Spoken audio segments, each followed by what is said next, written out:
Il existe des secrets, si lourds qu'ils peuvent écraser une âme. Imaginez posséder un don capable de réparer la chair, de repousser la mort, mais qui, en retour, détruit tout ce que vous aimez. C'est le fardeau d'une jeune femme que la vie a broyée, enfermée et oubliée. Aujourd'hui, elle franchit les portes d'une immense propriété sur la côte d'Azur. Elle n'est plus qu'une ombre, une ancienne détenue engagée par un père désespéré. Mais cette rencontre n'a rien d'un hasard. Préparez-vous à plonger dans un récit où la lumière naît des ténèbres les plus absolues. Élodie est née dans les brumes épaisses des Cévennes, un endroit oublié de Dieu et des hommes. Orpheline d'un père évaporé dans la nature et d'une mère consumée par le chagrin et l'alcool, elle a grandi avec un don effrayant. Ses mains pouvaient guérir, mais ce miracle apparent s'est transformé en malédiction. Traquée, exploitée par la cupidité des hommes, elle a vu mourir ses seuls protecteurs. Jetée dans l'enfer de la prison des Baumettes à Marseille, elle y a recueilli la dernière volonté d'une mère mourante. Cette promesse la lie désormais à Alexandre de Valois, un puissant millionnaire, et à son fils Julien, cloué dans un fauteuil roulant depuis 18 ans par un mal que la médecine ne peut expliquer. Le vent hurlait à travers les crêtes déchiquetées des monts d'Auvergne, charriant une odeur âcre de terre mouillée et de feuilles mortes. Le village de Rochenoir semblait figé dans une époque révolue, un amas de pierres grises s'accrochant désespérément à la falaise. C'est là, dans une bicoque dont le toit s'affaissait sous le poids de la mousse, qu'Élodie vit le jour. L'électricité y était un luxe capricieux, et l'isolement une sentence. Son père avait disparu peu après sa naissance, englouti par l'appel de la grande ville et l'illusion de l'argent facile. Il ne laissa derrière lui qu'un silence pesant et une femme brisée. La mère d'Élodie, Madeleine, perdit l'éclat de ses yeux presque instantanément. La petite fille, du haut de ses 3 ans, ressentit cette fêlure physique. C'était comme si un courant d'air glacial avait traversé la pièce pour éteindre la dernière flamme vacillante dans le regard maternel. Madeleine continuait de marcher, de pétrir le pain, de traire l'unique chèvre, mais elle n'était plus qu'une coquille vide, un automate dont les rouages rouillés grinçaient dans le silence de la maison. Élodie la regardait faire, incapable de comprendre pourquoi l'étreinte de sa mère était devenue si froide. Les mois passèrent, et l'alcool remplaça peu à peu la soupe sur la table en bois brut. Les douces chansons paysannes laissèrent place à des cris étouffés par l'ivresse. L'enfant, livrée à elle-même, apprenait à se fondre dans les ombres, observant la lente agonie de son monde avec une maturité effrayante. L'air de la maison devenait irrespirable, chargé des vapeurs amères du vin bon marché et de l'abandon. C'est un matin d'automne, alors que le givre recouvrait les fenêtres de motifs étoilés, que le destin d'Élodie bascula. La porte en bois massif s'ouvrit sans un bruit. Une silhouette se dessina à contre-jour dans la brume matinale. C'était Odette. Tout le village chuchotait son nom avec un mélange de crainte et de respect. Elle vivait recluse dans les profondeurs de la forêt de châtaigniers, là où les sentiers se perdaient. Certains l'appelaient la rebouteuse, d'autres la sorcière. Élodie ne vit en elle qu'une aura de chaleur incandescente. Les traits de la vieille femme étaient sillonnés de rides profondes, sculptés par les intempéries, mais ses yeux brillaient d'une lueur perçante, presque surnaturelle. Madeleine, affalée sur la table, ne bougea pas. Odette tendit simplement sa main noueuse vers la petite fille. Élodie, pieds nus sur le sol de pierre glacée, ne posa aucune question. Elle glissa sa petite main dans celle rugueuse et chaude de la vieille femme. Un frisson parcourut son corps, non pas de froid, mais d'une énergie nouvelle, vibrante. En quittant la maison maudite, Élodie ne se retourna pas. Elle savait instinctivement que sa vie venait de prendre un tournant irréversible.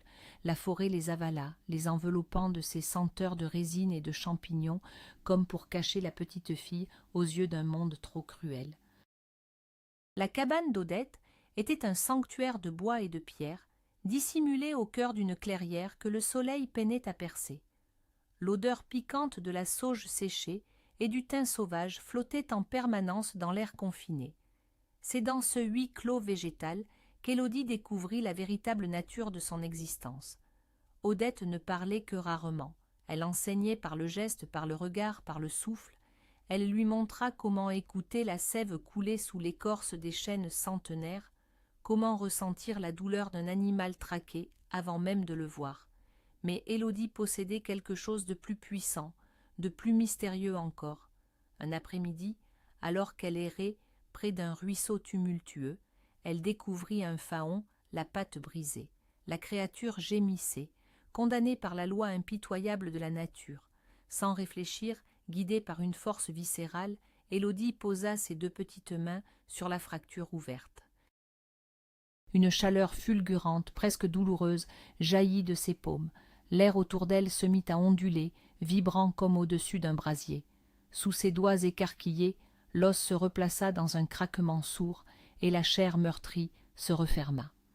Le faon se releva, incertain, puis disparut dans les fourrés. Odette, qui observait la scène depuis la lisière, ferma les yeux, le visage marqué par une angoisse indicible. Ce don était trop grand, trop pur pour ce monde. Il attirerait inévitablement les ténèbres. Le temps s'étirait, fluide et tranquille, rythmé par les saisons rugueuses de la montagne. Élodie avait grandi, devenant une adolescente silencieuse et farouche, dont les yeux clairs semblaient percer les secrets de l'âme humaine. Odette tentait de lui apprendre à dissimuler son don, à construire des barrières mentales pour ne pas être consumée par la douleur des autres. Mais l'innocence d'Élodie était sa plus grande faiblesse. Un soir de novembre, sous une pluie battante qui transformait les sentiers en torrents de boue, un homme frappa à leur porte. Il était blessé, traqué, le regard fou d'une bête acculée. C'était un évadé de la prison de Lyon, un homme dont l'âme puait le sang et le désespoir. Malgré les avertissements silencieux de sa grand-mère, Élodie ne vit que la souffrance. Elle posa ses mains sur l'abdomen déchiré de l'homme, ignorant la noirceur qui s'insinuait dans son propre esprit. La guérison fut spectaculaire, mais le prix à payer fut dévastateur. L'homme, revigoré par cette force miraculeuse, s'enfuit dans la nuit sans un mot de gratitude. Le lendemain, la rumeur de la survie inespérée du fugitif parvint aux oreilles des gendarmes et des villageois de Rochenoir. La peur, toujours prompte à se transformer en haine, enflamma les esprits. Une milice improvisée, armée de fusils de chasse et de torches, monta vers la forêt. Ils cherchaient des monstres. Ils allaient détruire le seul sanctuaire qu'Élodie n'avait jamais connu. Le crépitement des flammes dévora la quiétude de la forêt. Les villageois avaient encerclé la cabane, hurlant des insultes, ivres de leur propre terreur. Odette se tenait sur le seuil, droite comme un vieux chêne, son visage illuminé par le reflet de l'incendie. Elle savait que son heure était venue. Elle se tourna vers Élodie, la poussa violemment vers la porte de derrière, vers les ombres salvatrices. L'ordre fut muet mais absolu. Élodie courut, le souffle court, les ronces déchirant sa peau, les larmes brouillant sa vue. Derrière elle, un coup de feu déchira la nuit, suivi de l'effondrement fracassant de la toiture enflammée. Le cœur d'Élodie sembla s'arrêter. Elle s'effondra sur la mousse humide, son esprit vacillant sous le poids d'un chagrin insurmontable. Le choc fut tel que la réalité se dissipa. La lumière des flammes se transforma en un kaléidoscope de couleurs aveuglantes. La douleur physique et morale fit disjoncter son cerveau. Quand elle rouvrit les yeux, des semaines plus tard, l'odeur de la forêt avait disparu, remplacée par l'odeur aseptisée et chlorée d'une chambre d'hôpital, au mur d'un blanc clinique. Un médecin au visage neutre lui annonça, d'une voix monotone, qu'elle était l'unique survivante de l'incendie. Odette n'était plus, Élodie était désormais seule, jetée dans les rouages froids d'une société qu'elle ne comprenait pas, porteuse d'un miracle que personne ne devait jamais découvrir. Après de longs mois d'observation médicale, Élodie fut transférée à l'orphelinat Sainte-Catherine, une austère bâtisse en pierre noire située aux abords de Lyon. L'endroit ressemblait à une forteresse conçue pour étouffer toute joie. Les couloirs résonnaient des pas stricts des sœurs, et les dortoirs empestaient la cire d'abeille et l'anxiété enfantine. Élodie, mutique et fuyante, devint rapidement la cible des moqueries. Ses compagnes de chambre, façonnées par la rudesse de l'institution, décelaient sa vulnérabilité. Elle la surnommait le fantôme. Élodie ne répliquait jamais. Elle se refermait sur elle-même, plongeant dans une solitude abyssale. Son don, autrefois vibrant, semblait s'être tari, enfouie sous les couches de la dépression et du deuil. Elle passait ses journées à fixer les hauts murs d'enceinte, rêvant des châtaigniers de son enfance. Mais une nuit de décembre, alors qu'un froid mordant pénétrait par les fenêtres mal jointes, elle décida d'explorer les entrailles du bâtiment. Fuyant les cauchemars qui peuplaient son sommeil, elle descendit les escaliers de service jusqu'au sous-sol. Là, derrière une porte métallique épaisse, l'air devenait étouffant et saturé de poussière de charbon. C'était la chaufferie de l'abbaye, le royaume de Marcel, un endroit qui allait changer le cours de son existence dans ce monde de pierre froide. Marcel était une légende effrayante parmi les orphelins. On disait qu'il était un ancien légionnaire, un homme brisé par la guerre d'Algérie. Son visage était barré par une cicatrice monstrueuse qui lui tirait l'œil gauche vers le bas, lui donnant un air perpétuellement enragé. Il était d'une stature colossale, silencieux et fuyant la lumière du jour. Lorsqu'Élodie pénétra dans la chaufferie, la chaleur du brasier la frappa comme une vague. Marcel se tenait là, pelle à la main, le torse ruisselant de sueur noire. Il s'arrêta net en apercevant la jeune fille en chemise de nuit. Contrairement aux autres enfants, Élodie ne recula pas. Elle vit au-delà de la chair mutilée. Elle perçut la douleur sourde, l'âme meurtrie de cet homme qui portait le poids du monde sur ses épaules. Lentement, elle s'approcha du feu, fixant les flammes dansantes qui lui rappelaient le foyer d'Odette. Marcel ne la chassa pas. Il posa sa pelle et poussa une caisse en bois vers elle pour qu'elle s'assoie. Ce geste simple, empreint d'une humanité inattendue, scella une entente tacite entre les deux parias. Nuit après nuit, la chaufferie devint le refuge d'Élodie. Il ne parlait presque pas. Marcel lui offrait parfois un morceau de pain dur ou une pomme meurtrie. Dans le rugissement des chaudières, Élodie trouvait une paix éphémère, réapprenant doucement à faire confiance à un être humain. La confiance naissante entre Élodie et Marcel fut scellée par l'arrivée d'une créature pitoyable. Un matin d'hiver, Élodie trouva un chien errant, un bâtard rachitique qu'elle nomma Truffaut, grelottant près des grilles de l'orphelinat. Ses pattes arrière étaient paralysées, traînant misérablement sur le pavé gelé. Marcel, découvrant l'animal caché dans un carton près des réserves de charbon, jura entre ses dents mais ne le dénonça pas. Au contraire, il fabriqua un petit chariot avec des roulettes de récupération pour redonner une dignité au chien. C'est en observant Marcel s'acharner sur les sangles de cuir qu'Élodie sentit son don se réveiller. L'étincelle, endormie par le traumatisme, s'embrasa de nouveau. Un soir, alors que Marcel était remonté chercher des outils, Élodie s'agenouilla près de Truffaut. Elle posa ses mains tremblantes sur la colonne vertébrale brisée du chien. La chaleur familière irradia. La lumière bleutée perça l'obscurité de la cave. La respiration du chien s'accéléra. Quand Marcel rouvrit la lourde porte métallique, la scène le pétrifia. Élodie était épuisée, le visage pâle comme la mort, mais Truffaut se tenait debout, sur ses quatre pattes, hésitant mais victorieux. Le vieux légionnaire laissa tomber sa sacoche. Il comprit alors que la jeune fille qui partageait ses silences n'était pas de ce monde. Elle portait en elle la main de Dieu. Le miracle de Truffaut ne put rester caché bien longtemps. Les enfants remarquèrent le chien courir dans la cour et bientôt les rumeurs enflèrent. Le directeur de l'orphelinat, monsieur le maire, un homme sec aux ambitions démesurées, convoqua Élodie dans son bureau tapissé de cuir. Il la soumit à un interrogatoire serré, feignant la bienveillance paternelle.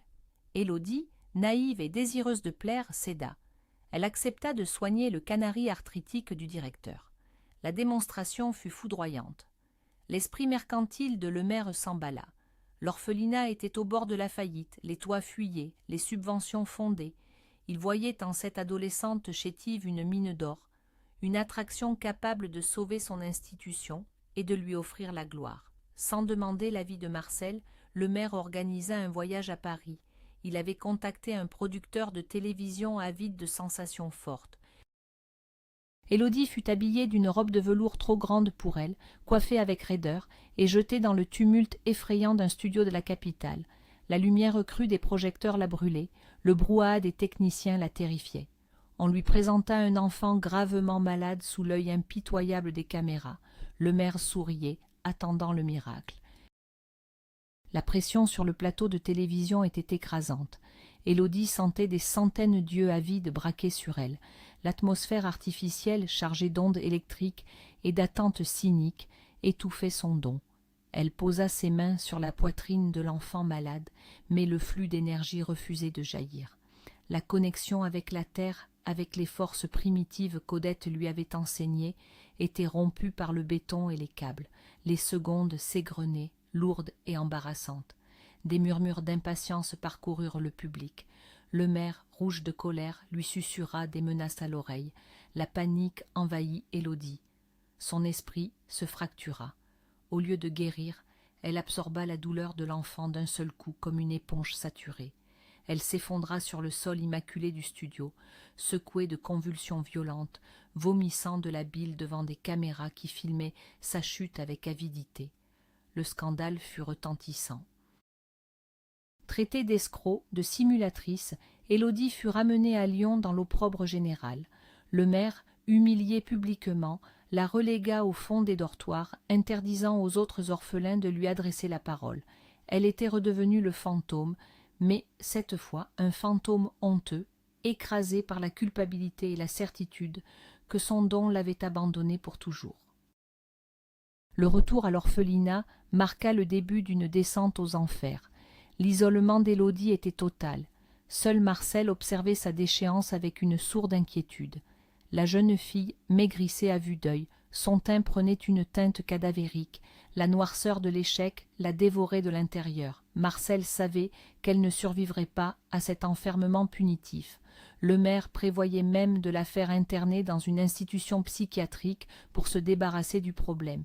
Un soir de pluie torrentielle, alors que le tonnerre faisait trembler les vitraux de la chapelle, Marcel prit sa décision. Il n'allait pas laisser cet enfant pourrir dans les geôles de la bien-pensance. Il força la serrure du dortoir, réveilla Élodie et lui fourra un sac de toile entre les mains. « Prends tes affaires, murmura-t-il d'une voix rocailleuse. On se tire d'ici. Élodie, à moitié endormie, obéit machinalement.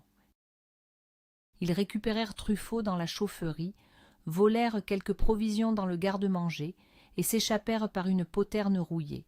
La liberté les accueillit avec une pluie glaciale, mais pour la première fois depuis des mois, Élodie respira à plein poumon.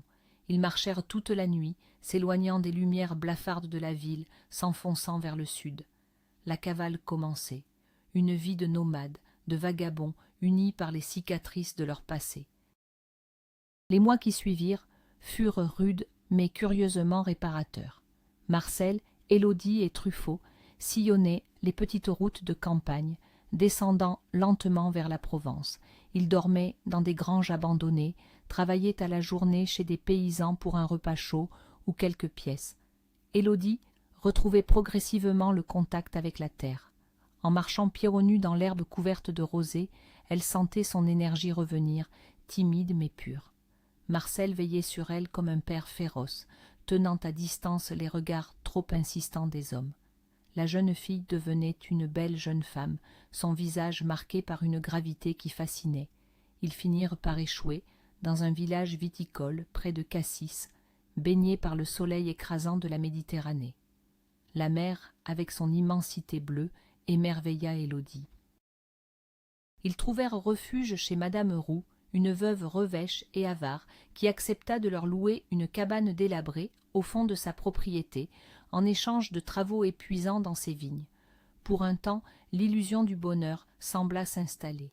L'air iodé, le chant des cigales, la présence silencieuse et rassurante de Marcel, tout concourait à panser les blessures de l'âme. Mais le destin, implacable, n'en avait pas fini avec elle. Le drame frappa en plein cœur de l'été, lors des vendanges. Marcel, épuisé par la chaleur étouffante et le rythme harassant imposé par Madame Roux, fit une chute d'une restanque en pierre sèche. Le bruit sec de l'os qui se brise résonna dans la vallée. Élodie accourut, le cœur battant à tout rompre. Le vieux légionnaire gisait dans la poussière, le fémur brisé, la douleur déformant son visage balafré.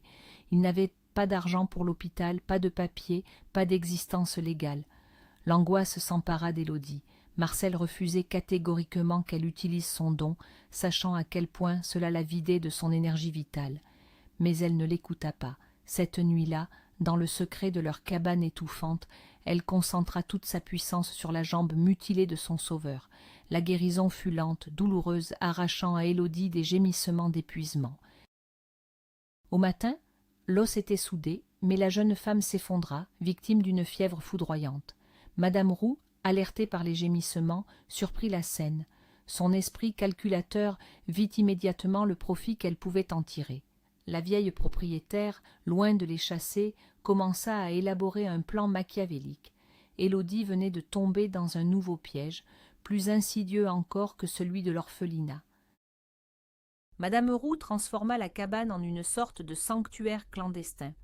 Sous la menace de dénoncer Marcel aux autorités, elle força Élodie à recevoir des clients secrètement sélectionnés. Des notables locaux, des riches malades prêts à payer des fortunes pour un miracle discret défilaient à la nuit tombée. Élodie guérissait des rhumatismes, des ulcères, des migraines chroniques.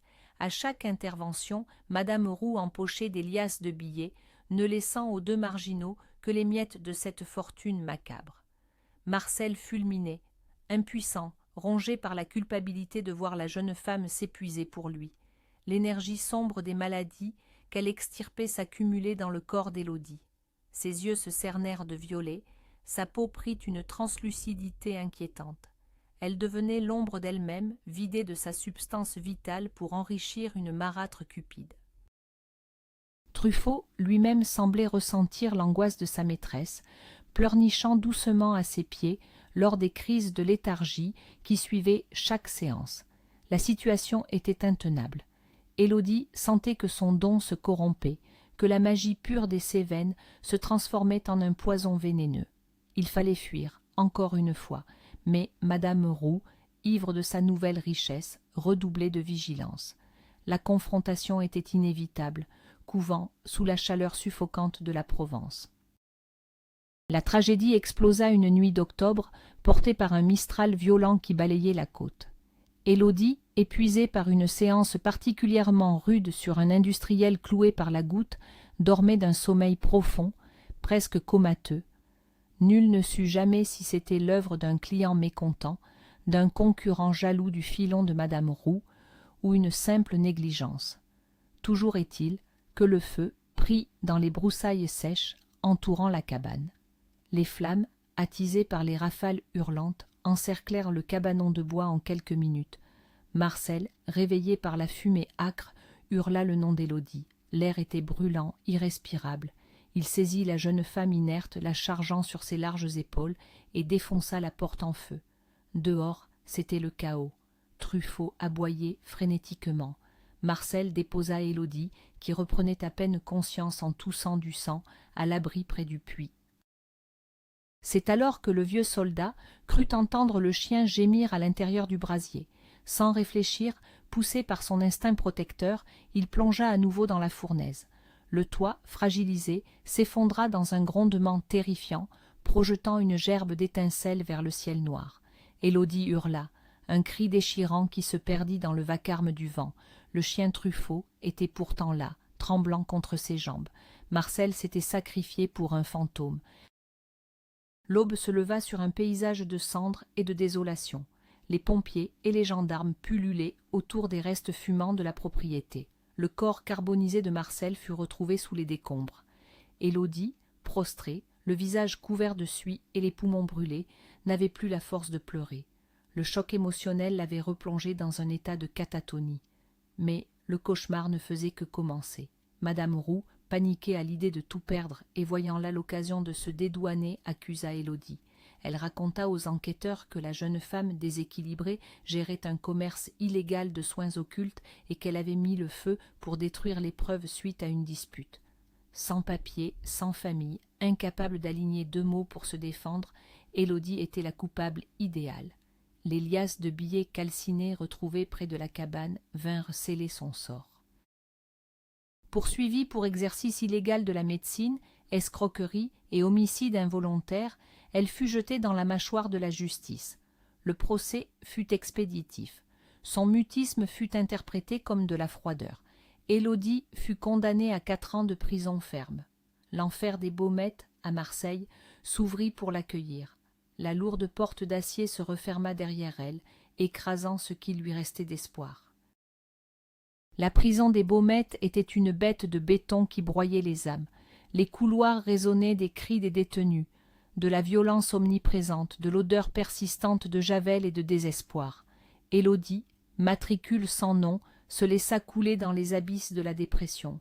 Elle s'isoloait dans sa cellule, fixant le mince filet de lumière qui filtrait à travers les barreaux.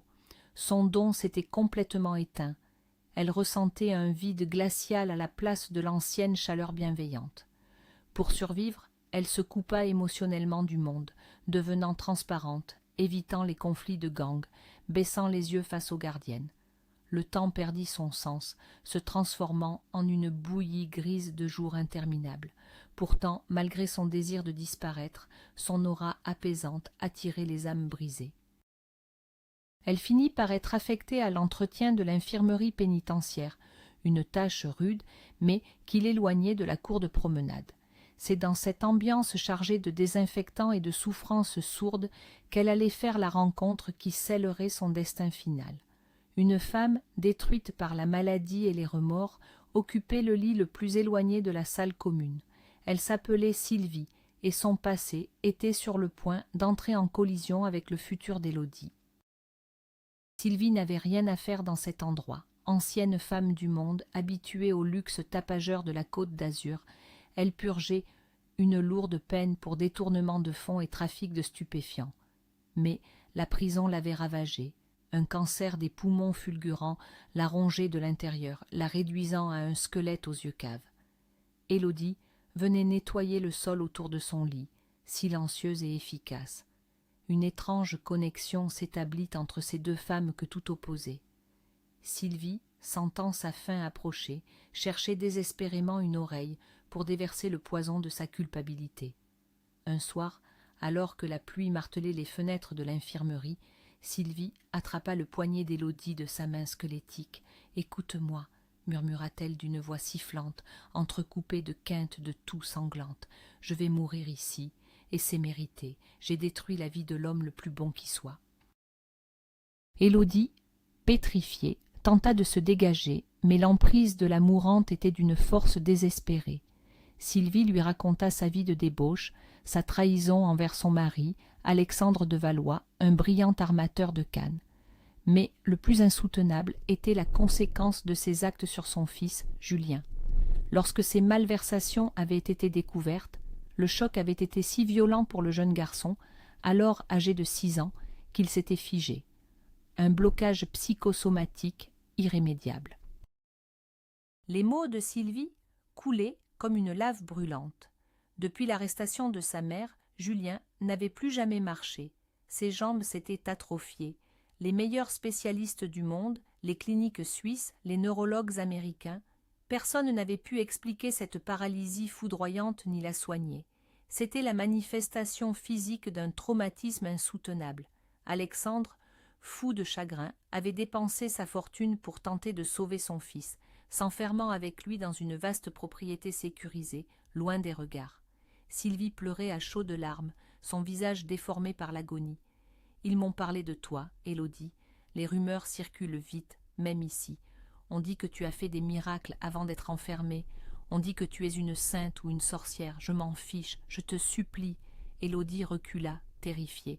Elle ne voulait plus jamais entendre parler de miracles. Son don avait tué Marcel. Son don l'avait jetée en prison. Sylvie, à bout de force, glissa une enveloppe froissée sous l'oreiller. « Promets-moi d'aller le voir. Remets cette lettre à Alexandre. Dis-lui que c'est ma dernière prière. Si tu as un cœur, sauve mon petit garçon. » La quinte de toux qui suivit fut la dernière. Les machines se mirent à hurler dans l'infirmerie. Sylvie s'éteignit, laissant derrière elle une dette monumentale et une promesse qu'Élodie, malgré elle, venait d'accepter en silence. La mort de Sylvie laissa Élodie dans un trouble profond. L'enveloppe, cachée précieusement dans son matelas, semblait brûler comme une braise ardente. Durant la dernière année de sa détention, Élodie sentit un changement s'opérer en elle. La noirceur qui obstruait ses canaux énergétiques commençait à se fissurer. Elle rêvait souvent d'Odette et de Marcel, non plus comme des fantômes accusateurs, mais comme des présences bienveillantes. Elle comprit peu à peu que la prison, paradoxalement, l'avait protégée des sollicitations extérieures. Son don, libéré de l'avidité des hommes, s'était régénéré, puissant, silencieux, tapi dans l'ombre de son âme, attendant son heure. Le jour de sa libération arriva sous un ciel de plomb, on lui rendit ses maigres affaires et les portes des baumettes s'ouvrirent sur une liberté vertigineuse. Elle avait 22 ans, mais en paraissait 10 de plus. Sans argent, sans repère, elle n'avait qu'un seul objectif, fixé par la lettre de Sylvie. Elle prit un bus misérable en direction de Cannes. Le contraste entre le luxe tapageur de la Croisette, avec ses yachts étincelants et ses palaces, et la misère de la jeune femme en vêtements usés était saisissant. Elle marchait la tête baissée, guidée par une force invisible vers les collines de Supercannes, là où se dressait la forteresse d'Alexandre de Valois. La villa de Valois était une merveille d'architecture méditerranéenne, perchée sur une falaise surplombant la mer. De hauts murs couronnés de caméras de sécurité protégèrent la propriété. Élodie se tint devant l'imposant portail en fer forgé, le cœur battant à la chamade. Elle appuya sur l'interphone, la gorge serrée.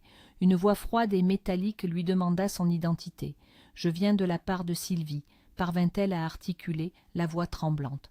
Le silence qui suivit fut interminable. Puis le lourd portail pivota dans un grincement sourd. Une allée bordée de cyprès centenaires la conduisit jusqu'à une cour pavée. Alexandre de Valois l'attendait sur le perron. C'était un homme dans la cinquantaine, d'une élégance stricte, mais dont le visage portait les stigmates d'un épuisement chronique. Ses yeux gris, froids comme l'acier, la scrutèrent avec méfiance. Son costume hors de prix contrastait cruellement avec l'allure misérable de l'ancienne détenue. « Que me voulez-vous » cracha-t-il, incapable de cacher son hostilité à l'évocation du prénom de son ex-femme. Élodie, sans un mot, tendit la lettre froissée. Alexandre hésita, la prit du bout des doigts comme s'il s'agissait d'un objet empoisonné. Il déchira l'enveloppe, lut les quelques lignes tracées par la main tremblante de la mourante. Son visage se figea, parcouru de spasmes imperceptibles. La haine, le doute et le désespoir s'affrontaient dans son regard. Le millionnaire froissa la lettre dans son poing. « C'est une mauvaise blague. Sylvie était folle et vous êtes une escroc. Sortez de chez moi avant que j'appelle la police. » La menace était claire, mais Élodie ne bougea pas. Elle planta ses yeux dans ceux d'Alexandre. « Je ne veux pas de votre argent, » murmura-t-elle, la voix vibrante d'une autorité insoupçonnée. « Je n'ai nulle part où aller. Laissez-moi voir votre fils. Si je ne peux rien faire, je disparaîtrai de votre vie pour toujours. » La détermination brutale de la jeune femme déstabilisa Alexandre. Depuis 18 ans, il avait vu défiler des charlatans, des gourous, des professeurs illustres. Tous promettaient la lune moyennant des chèques aux montants astronomiques. Cette fille misérable, elle, offrait un mystère sans prix. Brisé par la fatigue, il céda. Un garde du corps taciturne fouilla Élodie, puis Alexandre la guida à travers les couloirs luxueux mais sombres de la villa. La maison sentait le marbre froid et l'absence de vie. Ils arrivèrent devant une lourde porte en chêne massif. « C'est ici, » dit Alexandre, la voix brisée. « Ne lui donnez pas de faux espoirs. S'il souffre par votre faute, je vous détruirai. » Élodie acquiesça lentement. Elle poussa la porte et pénétra dans l'univers de Julien. La chambre était immense, baignée par la lumière déclinante du soleil couchant, face à la mer. Julien était assis dans son fauteuil roulant, le regard perdu vers l'horizon. Il avait 24 ans, mais sa maigreur et la pâleur de sa peau lui donnaient l'apparence d'un adolescent fragile. Son visage encadré de cheveux sombres portait une noblesse mélancolique. L'air de la chambre était chargé d'une électricité statique, une tension accumulée au fil d'années de frustration et de colère refoulée. En voyant entrer cet inconnu malingre, Julien détourna la tête, agacé par cette énième tentative de son père pour le soigner. « Bonjour Julien, » dit doucement Élodie. Le jeune homme ricana amèrement. « Vous êtes la nouvelle guérisseuse de choc ? Mon père vous a payé combien ?» Élodie s'approcha, s'agenouillant devant le fauteuil. Elle ne répondit pas à la provocation. Elle le regardait avec une intensité qui déconcerta le jeune homme. Elle ne voyait pas un riche héritier handicapé. Elle voyait l'enfant terrorisé de 6 ans, figé dans l'instant où son monde s'était effondré. « Je viens de la prison des Baumettes, dit-elle simplement. J'ai vu votre mère mourir. » Le choc de cette révélation frappa Julien de plein fouet. Son corps tressaillit violemment. La colère froide laissa place à une panique indicible. « Pourquoi venez-vous me torturer avec ça ?» hurla-t-il, les larmes montant à ses yeux. « Parce qu'il faut détruire la cage pour que l'oiseau puisse s'envoler, » répondit Élodie, posant doucement ses mains sur les genoux inertes du garçon. Dès l'instant où les paumes d'Élodie touchèrent les jambes de Julien, une onde de choc traversa la pièce. Ce n'était pas la chaleur douce et réparatrice d'autrefois, c'était une tempête magnétique. Alexandre, resté près de la porte, sentit l'air se raréfier. La lumière du crépuscule sembla vaciller, absorbée par le centre de la pièce. Élodie ferma les yeux, plongeant dans les ténèbres psychiques du jeune homme. Elle devait affronter le mur de béton que l'esprit de Julien avait dressé pour se protéger de la réalité. Elle perçut la douleur brûlante de la trahison maternelle, la peur panique de l'abandon, le blocage névrotique qui sectionnait virtuellement la moelle épinière. C'était une montagne de souffrances accumulée sur 2 décennies. Élodie sut, avec une certitude glaçante, que ce combat serait le dernier. Son corps ne résisterait pas à une telle décharge.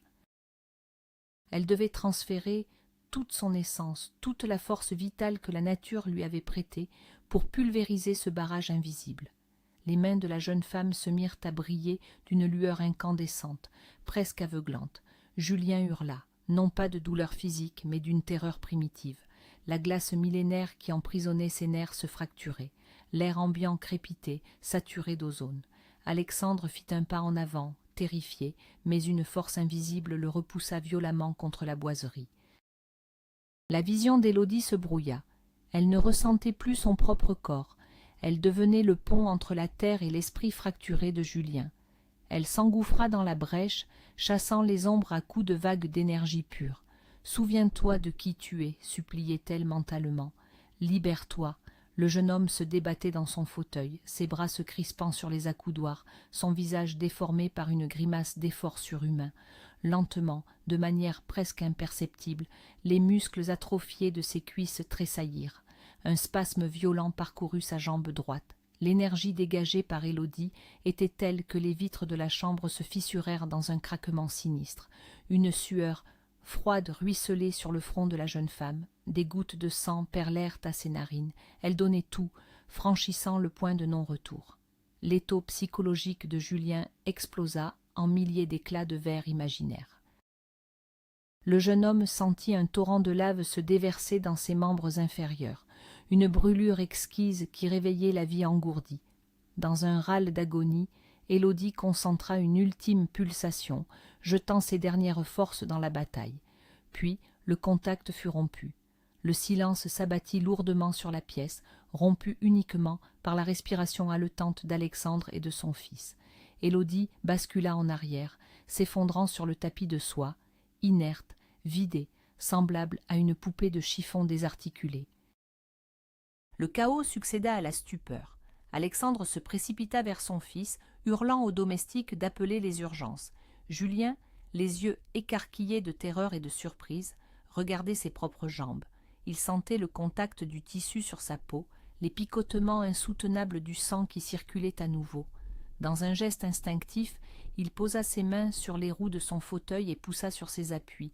Il glissa hors du siège, ses pieds nus heurtant le sol de marbre. Ses jambes flageolèrent, incapables de soutenir son poids immédiatement, mais elle répondait. Il tomba à genoux, pleurant à chaudes larmes, agrippant le pantalon de son père. « Je sens mes jambes, papa, sanglotait-il, je les sens. » Pendant ce temps, Élodie gisait dans l'indifférence des premières secondes de ce miracle.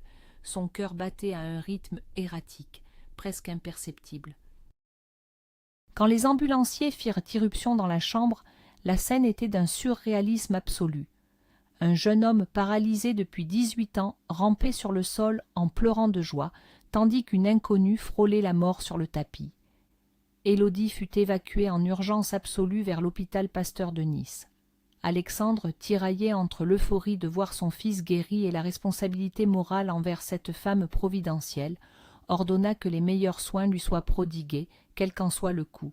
Le destin, dans son ironie tragique, bouclait la boucle. Le coma d'Élodie dura de longues semaines. Elle flottait dans les limbes, un espace blanc et silencieux où régnait une paix absolue. Elle y recroisa Odette, souriante parmi les fougères, et Marcel, son visage enfin apaisé, marchant avec Truffaut dans une prairie infinie. Il lui faisait signe, lui montrant que son calvaire était terminé. Elle avait payé sa dette, elle avait brisé la chaîne du malheur. Lorsqu'elle ouvrit enfin les yeux, la réalité la cueillit avec une douceur inattendue. La chambre d'hôpital était inondée du soleil éclatant de la Riviera. Au pied de son lit, Julien se tenait debout. Il s'appuyait sur une canne élégante, ses jambes ayant retrouvé une partie de leur musculature grâce à une rééducation intensive. En voyant Élodie s'éveiller, il s'approcha, le visage baigné d'une gratitude indicible. « Vous êtes revenu, murmura-t-il, la voix tremblante. La jeune femme esquissa un faible sourire.